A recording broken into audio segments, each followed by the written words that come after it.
everyone. Scott Hansen here from NFL Red Zone. I hope you're checking out 1 hour of 5-Yard Rush, one of the best podcasts on NFL football in the UK.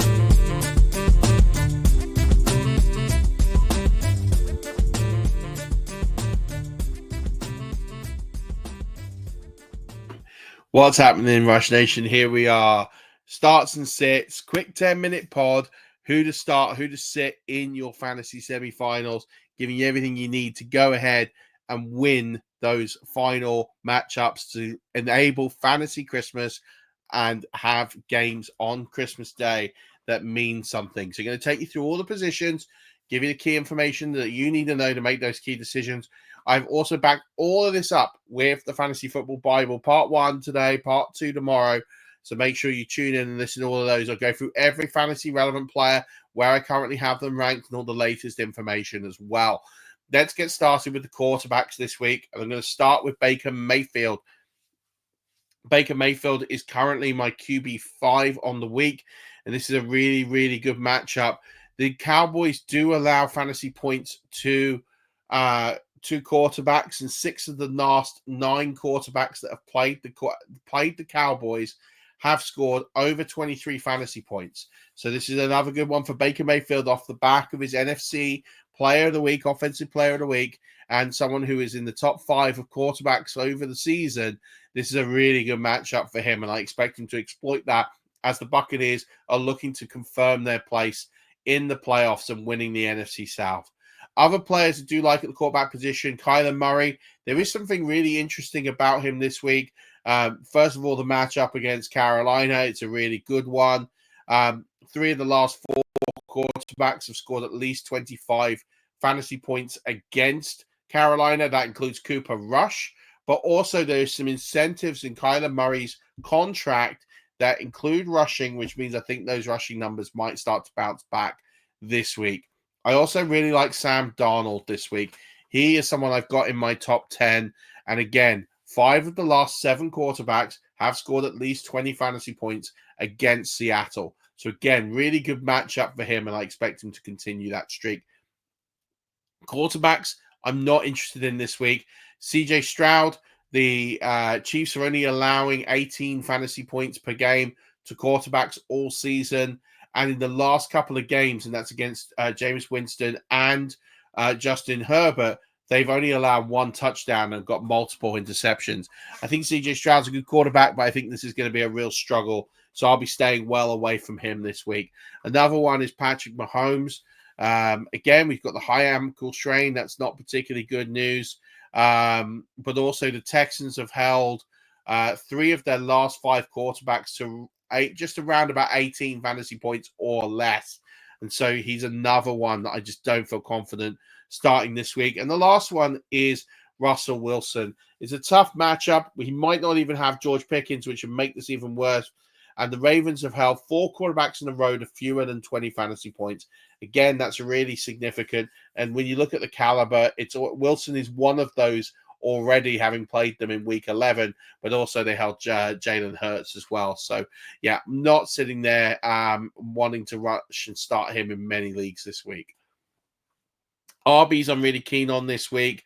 Bucky Irving, he's shown he's healthy. The way that the Buccaneers are playing right now, I definitely think he is a must start this week. He's inside my top 10. I expect him to outperform that as well. He is very close to that full health, and he looked particularly good in that second half. So, yeah, give me Bucky Irving against the Cowboys. 3 running backs in the last 6 games have managed at least 14 and a half fantasy points against the Cowboys. I think he will exceed that as well. I really like Chuba Hubbard this week against Arizona. Again, he'll be sneaking around my top 10. The Cardinals do allow running backs to score a significant amount of fantasy points. They've allowed 12 points to 6 of the last 7 running backs that have faced them. So he's a really good option for me this week. Jonathan Taylor is another good one. He had a good week last week, even though he did drop that TD on the goal line, which is criminal. He still finished with 100 yards on the ground. It should have been significantly more last week. The Titans have allowed 6 running backs in the past 5 games to score double-digit fantasy points. I expect to do the same. Another one is Jerome Ford coming in with DTR, who is not a player I'm too excited about watching. I think a lot of the offense is going to go through Ford. I feel pretty good about him starting this week. Running backs I've got less confidence on this week. Isaiah Pacheco. I just don't think he's fully up to speed. He's really sort of struggling, and it's not his fault because of the injury. And then you've got an injured Patrick Mahomes. And then you've got the Texans, who have allowed the 4th fewest amount of fantasy points to running backs. It's just a recipe for disaster. I'm staying well away from him this week. Another one is Najee Harris against Baltimore, really good against the run. And they really are struggling to get a lot of points out of the running back position. He's only had 1 catch his last 2 games because it's going to Jaylen Warren. I think they're a 1-2 tandem. Najee Harris in his last 2 of his last 4 games is averaged just a little over 7 fantasy points. So it's not a great look for him. The Ravens are in the top 10 least fantasy points allowed to running backs as well. So I'm staying well clear. And then Breece Hall as well is another one. 48% of snaps he played last week. I know he wasn't healthy. I just think they're loving the fact that they can run the football. Throw the football and getting everything there. So again, I'm staying well away from Breece Hall if I can this week, and obviously that's much harder. Khalil Shakir is one I definitely would look at starting this week. I've got him in sort of that mid-range wide receiver 3 range. But I do think he's actually got upside. I wrote in my Fantasy Pros column, he has got one of the better matchups this week. And New England have allowed at least 15 fantasy points per game in 3 of the last 4 games to a wide receiver. So I think that he's going to get a significant amount of targets. In the last 8 games, he's had 7 in a row. He keeps those numbers up. He should get close to that sort of 14, 15 range. That put him safely in the wide receiver 2 range. So I'm all in on Khalil Shakir this week. I like Devonta Smith this week. I think against Washington, he's going to put up another big week. He's got a pretty decent matchup as well. So I really think that Smith, with no tight end really now that Dallas Goedert is out, they'll try and get the ball more into his hands, and he'll see a significant uplift from here. And then also Malik Neighbors on against Atlanta. Neighbors has been cruising with the volume, and the Falcons are 4th in terms of most fantasy points allowed to opposing wide receivers. And since he's the only threat, I imagine he's going to do quite well. I also just would want to say I'll keep an eye on Jalen McMillan. He's got a really good fantasy matchup this week. He's 3 touchdowns in his last 2 games. The Cowboys do allow the 9th most amount of fantasy points to wide receivers. And then also on top of that, he's started to come of age. And there's plays in that playbook for him. So I would give him a bit of a shout out as well. Wide receivers, I'm absolutely going nowhere near this week. Quentin Johnston, he's got Pat Surtain. It's an absolute nightmare matchup. I don't expect him to trouble the stat score too much. Same with Deebo Samuel. I've got him outside of the 40s, and it's just really, really low. He has scored less than 6.1 fantasy points in 5 consecutive games. Hasn't scored a touchdown since week 6. You need to just stay away from Deebo Samuel. And then I'm really worried about Jerry Jeudy with DTR. It's not a great matchup against Cincy. And add to the top of that, you've got DTR, who I don't think is going to throw the ball half as much as Jameis Winston. I'm staying well away from him, if possible, in lineups this week.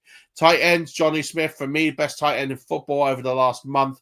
I don't really mind who he's playing. And I think for me, even though he's playing the 49ers, who have been very good at not allowing points to tight ends, this is still, with the volume, a premium matchup, especially if Jaylen Warren is out. I like Sam Laporta. I think this is a really good matchup for him against Chicago. He's had 3 games in a row, at least double-digit fantasy points, and he's had at least 6 targets in 5 games in a row, and 17 in the last 2 games. He's starting to come of age now with all these injuries. I think Sam Laporta is going to rise up fantasy rankings. And Brenton Strange is another one I really like this week as well. He had 12 targets last week, making 11 catches for 73.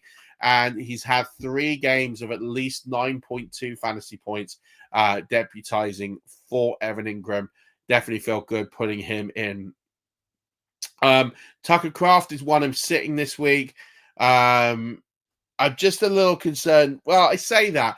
I think there's volume for him, but I do think there is a bit of a concern. Romeo Dobbs is back. I think he eats into that. But I actually think this matchup could favor him a little bit. But he's going to need volume to succeed. If you don't think the volume's going to be there, then he's one you got to fade.